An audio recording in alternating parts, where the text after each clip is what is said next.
बहुत ही सौभाग्य का समय है कि उस महाप्रभु की असीम दया दृष्टि से सभी लोगों ये सत्संग का परम पावन अवसर मिला है।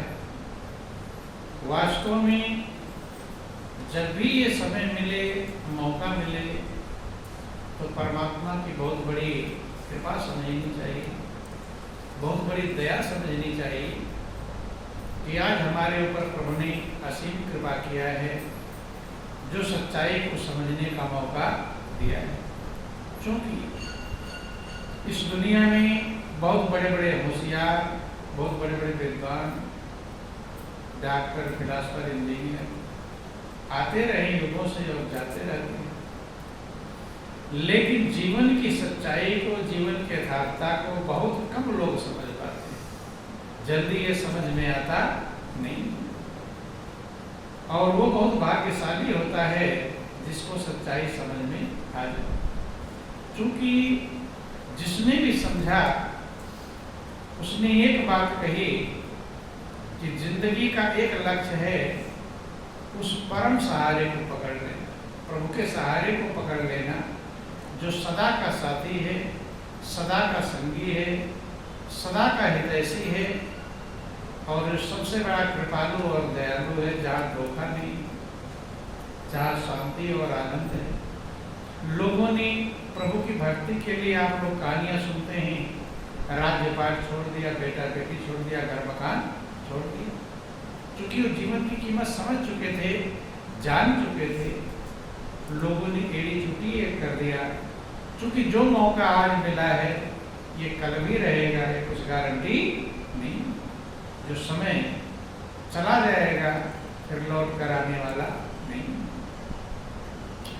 जो लोग मजबूत हो गए, पक्के हो गए, बाधाएं कितनी भी आई लेकिन बाधाएं उन्हें रोक नहीं, और उन्हीं के गीत गाए जाते हैं। उन्होंने जीवन की कीमत को सार्थक कर लिया, और सही मायने में उनका ही जीवन चमक गया।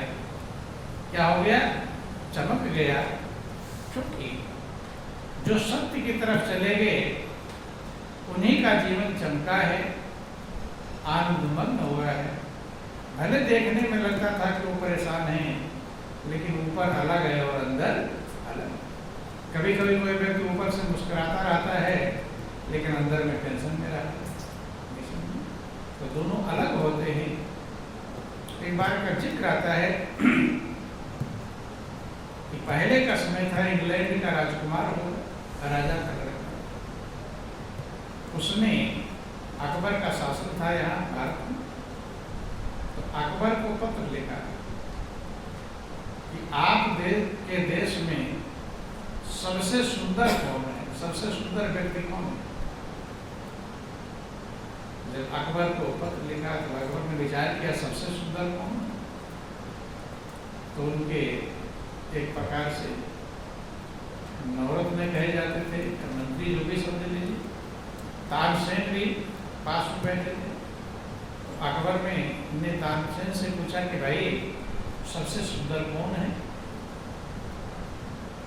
तो तानसेन प्रभु के भक्त थे, प्रभु के चरणों में उनका लव था, तो उन्होंने सामान्य सी भाषा में बोल दिया कि वृंदावन का जो भगवान कृष्ण है, गोकुल का, चंदनपुर का गोकुल का जो ग्वाला, वो सबसे सुंदर है। क्या बोला? वो सबसे सुंदर है। तो उन्होंने चिट्ठी का जवाब लिख दिया कि कृष्ण सबसे सुंदर है। लिख तो दिया, लेकिन अपने मन में ये समझ नहीं है, पक्का नहीं हुआ। तो उन्होंने फिर तानसेन से पूछा कि तानसेन, भक्त तो भगवान से प्रेम करते हैं, लेकिन क्या भगवान भी भक्त से प्रेम करते हैं? तानसेन ने कहा कि भगवान जितना प्रेम करते हैं शायद भक्त उतना प्रेम न करते। तो उन्होंने कहा कि ऐसा कोई भक्त है जिससे सही में भगवान प्रेम करते हैं? उन्होंने कहा आज भी भक्त हैं, कि भक्त हर समय रहते हैं, कभी ये पृथ्वी खाली नहीं रहती। उन्होंने कहा मुझे ऐसे भक्त के पास ले चलो। तो तानसेन तो भक्ति भाव था उनके अंदर, गाना अच्छी प्रकार से जानते थे। तानसेन राग लगाते थे, उनका राग मशहूर है। तो लिवा गए, लेकिन कहे कि मैं ले तो चल सकता हूँ, लेकिन आप राजा के वेश में नहीं चल पाओगे। किसके वेश में? सामान्य वेश में तो चल सकते हैं, राजा के वेश में नहीं, ये राजा के वेश उतारना पड़ेगा। उन्होंने कहा कोई बात नहीं, ऐसे भक्त को देख तो लूंगा। उतारा, राजसी वेश उतार दिया अकबर ने। सामान्य जैसे किसान होते हैं गांव के द्वारा, ऐसे सामान्य वेश बना लिया। और तानसेन ने भी अपना वेश बदल लिया। दोनों वेश बदल करके तो कहाँ गए? तानसेन ने लिवा गए चित्तौड़गढ़। कहाँ लिवा गए? चित्तौड़गढ़, जहाँ मीरा रहा करते। कौन राजा थी? मीरा। अब इधर दिल्ली उनका शासन था, दिल्ली आगरा का क्षेत्र था। यहाँ से चलकर जाते हैं वहाँ पर वेश बदल करके। अब जब जा रहे हैं, मीरा को पता करते करते महल में, तो द्वारपाल ने कहा कि मीरा यहाँ नहीं मिलेगी, अंदर जाने से क्या लाभ होगी? अगर मीरा से मिलना तो यहाँ नहीं। फिर तो मंदिर बताया कि मंदिर है और वहीं पर मीरा मिले, क्योंकि मीरा का काम था। तो आप लोग कहानियाँ सुनते भी रहते हैं कि मीरा भगवान कृष्ण की मूर्ति को लेकर साथ गई, तो घर के काम धंधे निपटाया और तुरंत ही जा करके भगवान के प्रेम में मगन रहा करते, प्रभु के प्रेम में। लेकिन जब उन्होंने बतलाया तो गए मंदिर में, देखा कि एक तरफ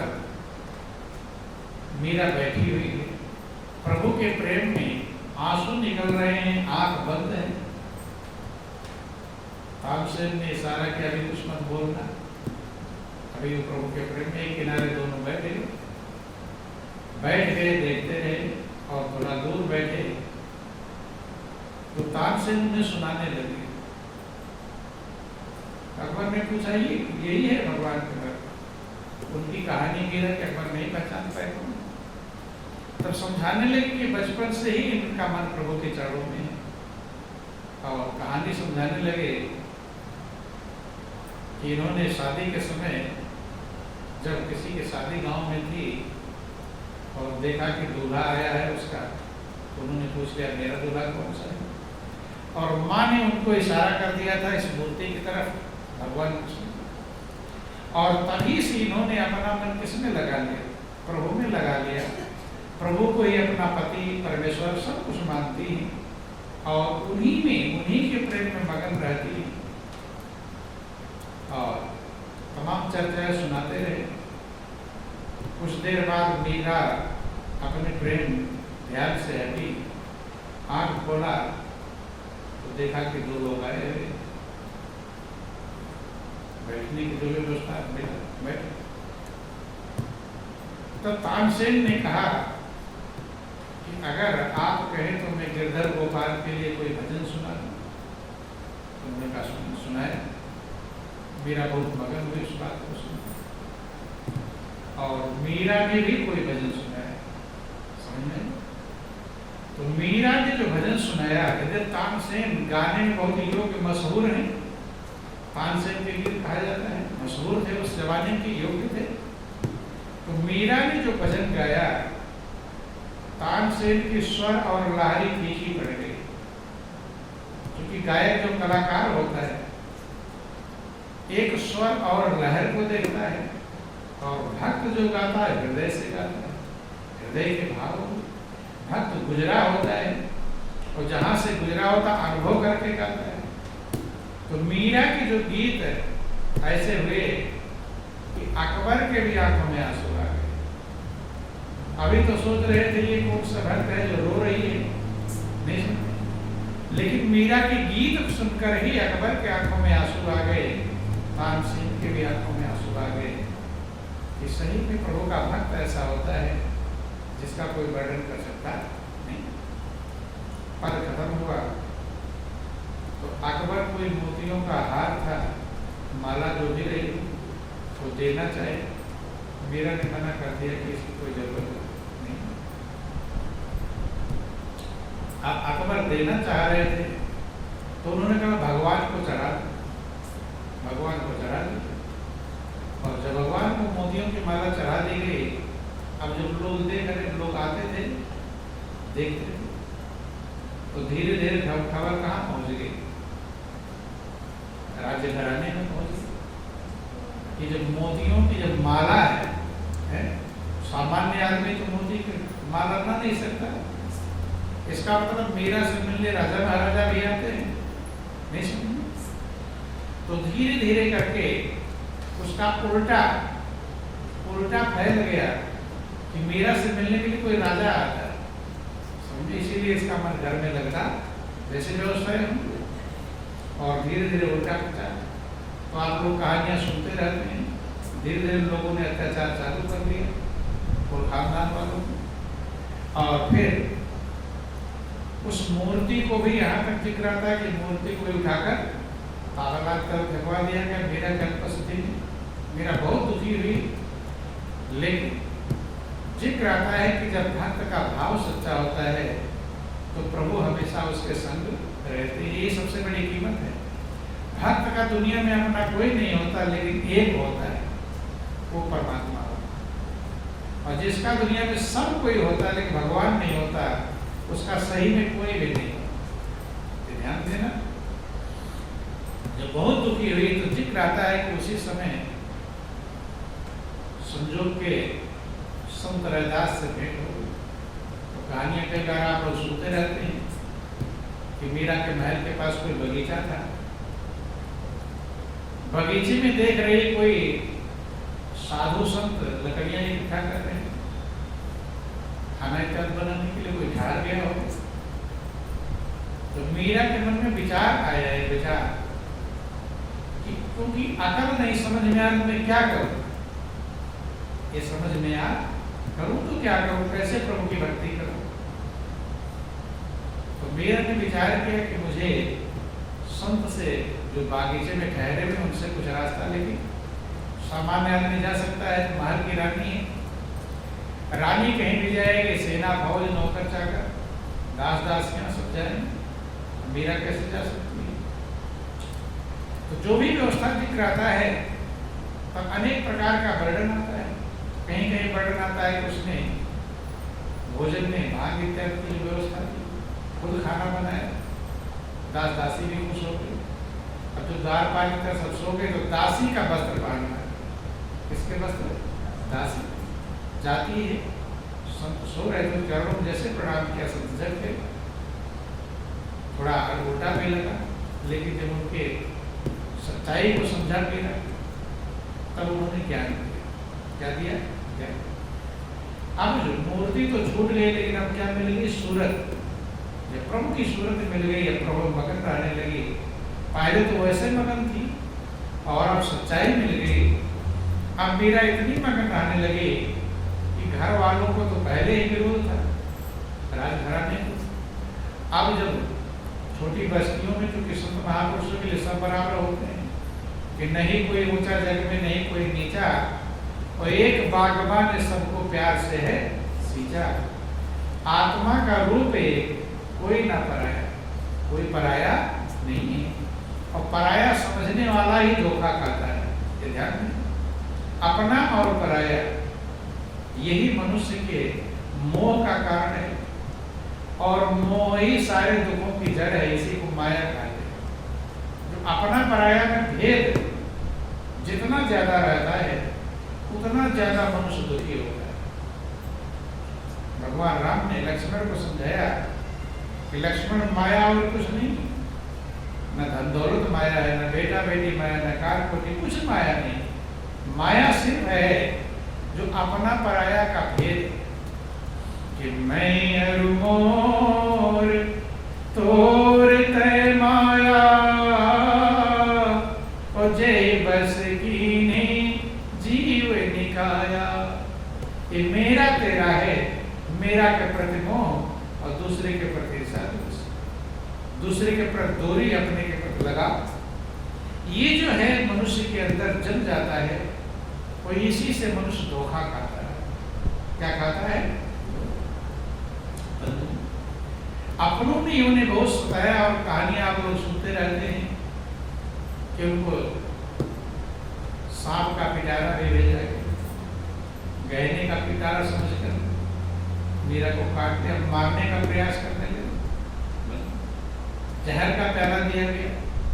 लेकिन महापुरुष कहते जागो राके साइया मार सके न कोई और बाल न बाता कर सके जो जग गई।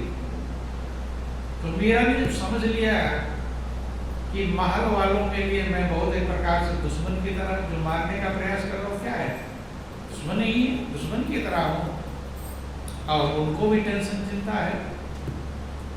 तो मीरा जी को समझ में नहीं अब क्या करूँ, जिंदगी जो मिला है वो प्रभु को संभालने के लिए, प्रभु के प्रेम को संभालने के लिए, प्रभु की भक्ति को संभालने।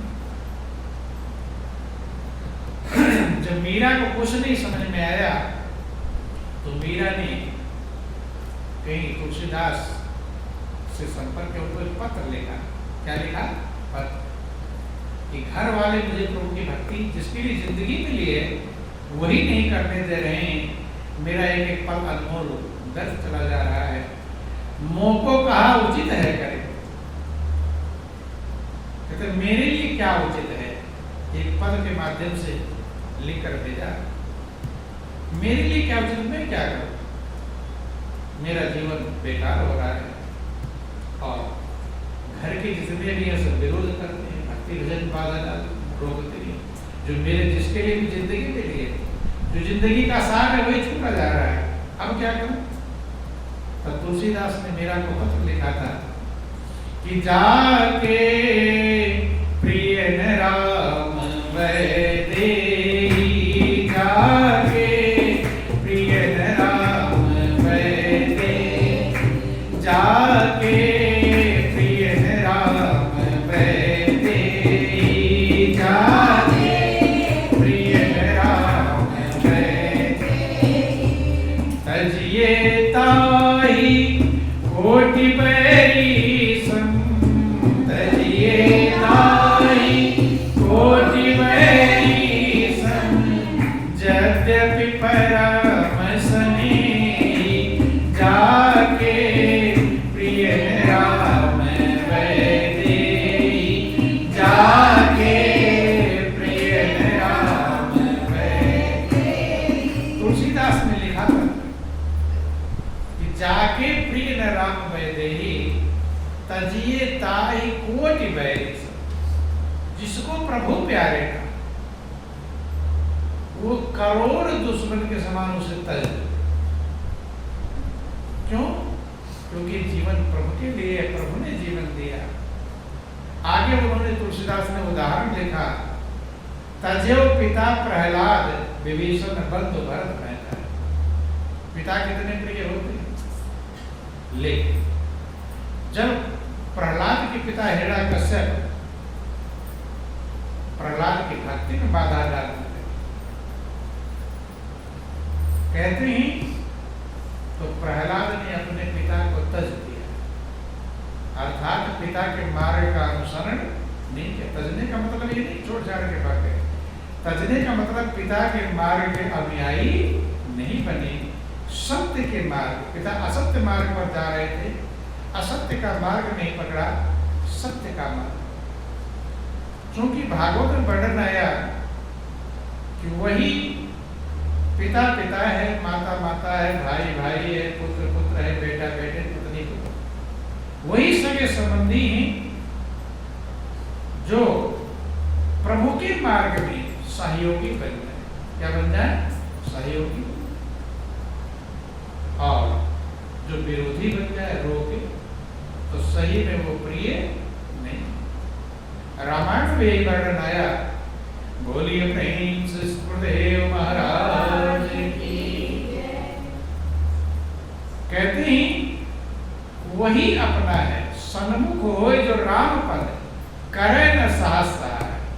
जो प्रभु के चरणों में प्रेम करने के लिए हर्षपूर्वक सहयोग न करे, वो संपत्ति रामायण में लिखा गया कि जरौ सो संपत्ति सदन सुख, सुहृद मात पितु भाई, सन्मुख होई जो राम पद, करे न साहस सहाय।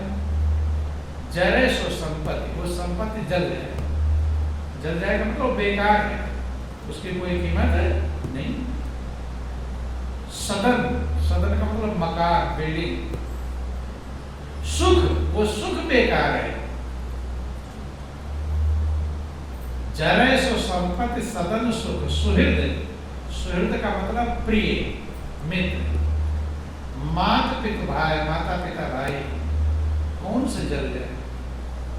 सन्मुख होई जो राम पद, करे न साथ सहाय। जो प्रभु के चरणों में प्रेम करने के लिए हर्षपूर्वक सहयोग न करे, वो बेकार है, उसकी कोई कीमत नहीं। क्योंकि जिंदगी उस परम सहारे को पकड़ने के लिए मिली है, जो सहारा इस जीव का कभी साथ छोड़ता नहीं, वो परमात्मा का सहारा। बंधु, तुलसीदास ने समझाया कि जाके प्रेम राम वैदेही, तजिए ताई कोटि बैरी सब, यद्यपि परम सने। परम सने क्यों ना हो कि तजो पिता प्रहलाद विभीषण बंधु भरत माता है। प्रहलाद ने पिता को तज दिया, जब भक्ति के मार्ग में बाधा डाली। भरत ने माँ को तज दिया, विभीषण ने भाई को तज दिया। तो ये सब नजदीक के रिश्ते हैं कि रिश्ता वही है, उसे रिश्ता कहते हैं जो प्रभु की तरफ प्रेरित करे, सहयोग करे, संबंध। सच्चे संबंध की तरफ जो संबंध बढ़ावे, तो जो बाधा है। तब मीरा ने जब ये समझा, अपने मन में तो था ही, लेकिन तुलसीदास से प्रमाणित हो गया, तो मीरा ने विचार कर लिया कि अब मुझे ये घर छोड़ देना चाहिए। आगे क्या होगा कुछ नहीं पता, ध्यान देना। जो प्रभु का भरोसे वाला होता है, प्रभु का सहारा पकड़ने वाला होता है, उसके लिए आगे प्रभु ही रहता है। आगे क्या होगा वो प्रभु रहता है। और जिक्र आता है कि मेरा तमाम जगहों से होते हुए वृंदावन इत्यादि पहुंच गई। तो वृंदावन पहुंच गई, वहां भक्तों के साथ में भक्ति में शांति मिलने लगी। लेकिन घर वालों ने जब पता किया तो सोचा कि और तो हमारी कुलधान खानदान की बेइज्जती है। मतलब महापुरुष कहते हैं कि दुनिया वाले किसी तरह कर्म भी चलने देते नहीं। महल में थी तो वहां झंझट, और महल से चली गई तो झंझट। अब सोच रहे तो राजघराने में कोई गड़बड़ी हुई होगी, कमी हुई होगी, महल छोड़कर चली। अब बदनामी जब फैलने लगी तो उन लोगों ने सोचा अब कैसे महल में ले आओ। फिर गए कराड़ा इत्यादि प्रार्थना करके कि आपके बिना तो सब बेकार है, और चित्तौड़ में गुजर जा रहा, जो भी व्यवस्था है। चूंकि ध्यान देना, भक्त का ये लक्षण होता है, जहां रहता है, जैसे सूर्य जब निकलता है तो कितने दूर तक रोशनी फैलाता है, कितनों का भला करता है। अग्नि भी कुछ दूर तक अपना आग फैलाती है। और भक्त तो संसार में सबसे महान होता है। यहाँ तक वर्णन आया कि भक्त भगवान से भी आगे निकल जाता है। रामायण में लिखा गया कि मोरे मन प्रभु अस विश्वासा, और राम ते अधिक राम कर दासा। प्रभु से भी अधिक कौन होता है? प्रभु का भक्त होता है। क्योंकि प्रभु भक्त से प्रेम करते हैं और भक्त के लिए अपना नियम भगवान बदल देते हैं। क्या करते हैं कि प्रबल प्रेम के पाले पड़कर प्रभु को नियम बदलते देखा, और अपना मान टले टल जाए पर भक्त का मान न टले। बंधु, कि जिनके चरण कमल कमला के करतल सन निकलते देखा, और उनको गोकुल में माखन पर 100 बार चलते थे।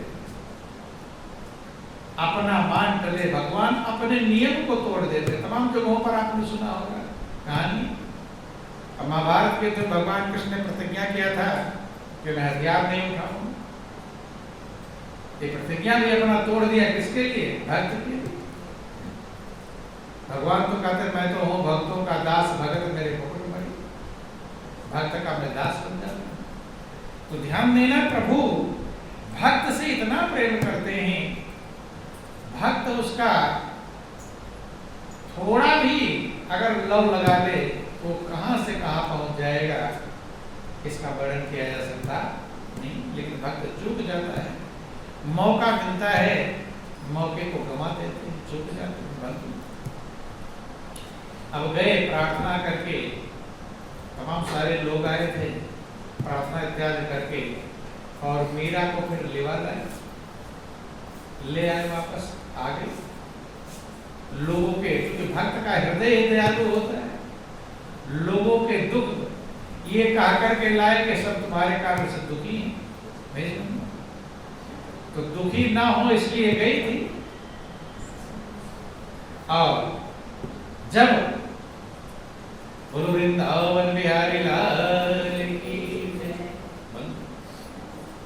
आ गई, लेकिन फिर वो बात तो जो की तुम्हें मन जब मिलता नहीं, सबसे बड़ा रिश्ता चलता है दिल मिलने का।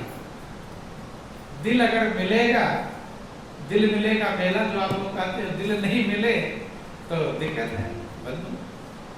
घर में भी आप लोग रहते हैं, अगर दिल ना मिले तो पास रहकर भी दूरी लगती है। महापुरुष समझाते हैं कि प्रिय जिससे दिल आपका मिलता है वो बहुत दूर हो, करोड़ों योजन की दूरी पर हो, तो पास ही रहता है। कहाँ रहता है? पास।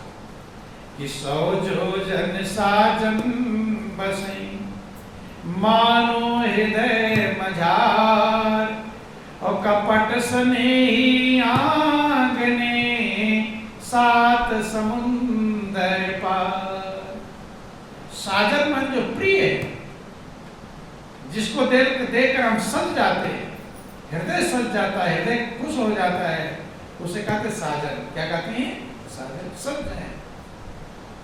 तो जिसको देखते ही, जिसका विचार आते ही हमारा हृदय खिल जाए, हृदय की कलियां सज जाए, हृदय में आनंद आने लगे, वो साजन है। साजन 100 योजन की दूरी पर हो, तो कहाँ है?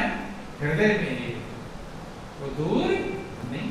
उसकी याद पल पल आती रहेगी, उसके प्रेम आपको आनंद मग्न करता रहेगा, दिल आनंद मग्न होता रहेगा।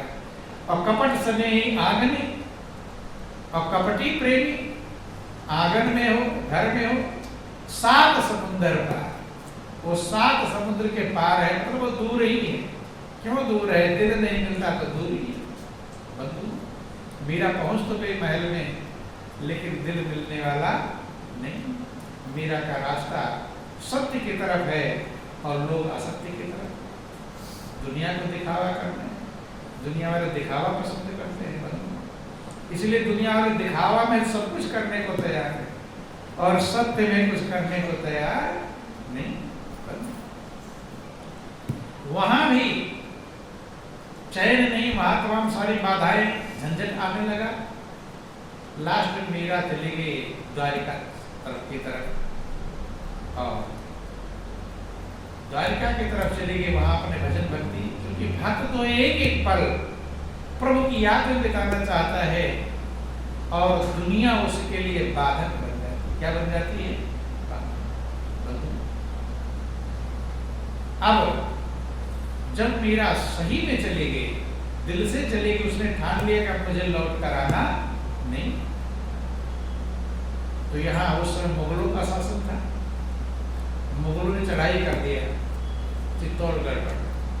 आपस में चित्तौड़गढ़ पर भी बहुत सारे लोग मारे, कितने विधवा हो गए, कितने क्या हो गया। तो दुख की धाराएं एक प्रकार से बह गई। अब पंडितों ने समझाया राणा को कि जो मीरा निकल गई है भक्त थी प्रभु। अब ये आफत इसलिए आ रहा है राज्य पर, क्या आ रहा है? इसलिए आफत आ रहा है, और सच्चाई इसमें है कि भक्त अपने साथ में बहुत बड़ा शांति, सुख, आनंद, वे सूरज जहां जाएगा तो अपने साथ में प्रकाश की किरणें साथ ही ले जाता है, ये अलग रख कर जाता है। जो जिसके अंदर गुण रहा था वो साथ ही तो ले जाता है। ऐसे भक्त के अंदर जो गुण है, शांति है, आनंद है, प्रेम है, दया है, करुणा है, वो साथ ही रहता है, जहां जाता है उसके साथ में रहता है। तो मीरा गई, मीरा का विरोध इन लोगों ने इतना किया, कर्म बिगाड़े, तो तमाम सारे लोग, कितनी स्त्रियां विधवा हो गई, लड़ाई हुआ। अब सब लोगों ने जिक्र आता है कि फिर गए ले आने के लिए, लेकिन मीरा ने मना करती रही। लास्ट में उन्होंने कहा मैं प्रभु से पूछती है। किससे? प्रभु से। अब प्रभु के एकांत में जिक्र आता है, कहानी आप सुनते, जो भी घटनाएं हो, मीरा प्रभु के ध्यान में उस मंदिर से निकली गई। लोग इंतजार करते रहे कि ध्यान के द्वारा प्रभु से बात करके लौटेगी, बताएंगे।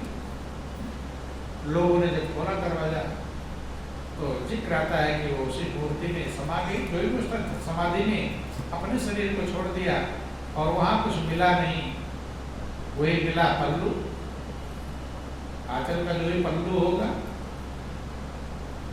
तो आवाज आई और उनको प्रेरणा हुई, यही ले जाओ पल्लू, अब इसी को मीरा समझो, ले जाओ, तुम्हारे राज में उपद्रव जो है वो खत्म हो जाएगा। ले कहने का अभिप्राय कि जिंदगी इतनी अनमोल प्रभु ने दिया है, जो भी सच्चाई में अपने मन को लगा लेगा, परमात्मा उसके आगे पीछे, कबीर ने कहा आगे पीछे हर फिरे, कहते कबीर कबीर, प्रभु तो आगे पीछे फिरते रहते ही, लेकिन उस मालिक से आप लो तो लगा लो, वो आपका जो, अब अगर वो आपका अपना बन जाएगा तो आपका साथ छोड़ेगा, तो आगे पीछे तो रहेगा ही। इसलिए जिंदगी इतनी अनमोल मिली हुई है, चाहो तो इसको आनंद मग्न बना लो, और चाहो तो ऐसे दुनिया वालों की तरह पेट पाल के खा पी कर सोकर के टेंशन में जीकर अपनी जिंदगी को हम गुजार दें। दोनों व्यवस्थाएं मिली हुई हैं। भगवान कहते हैं तो मैं तो भक्तों का दास हूं। क्या हूं? दास। ध्यान देना, आप अपने मन से पूछिए कि जहां कहीं भी आप जाते होंगे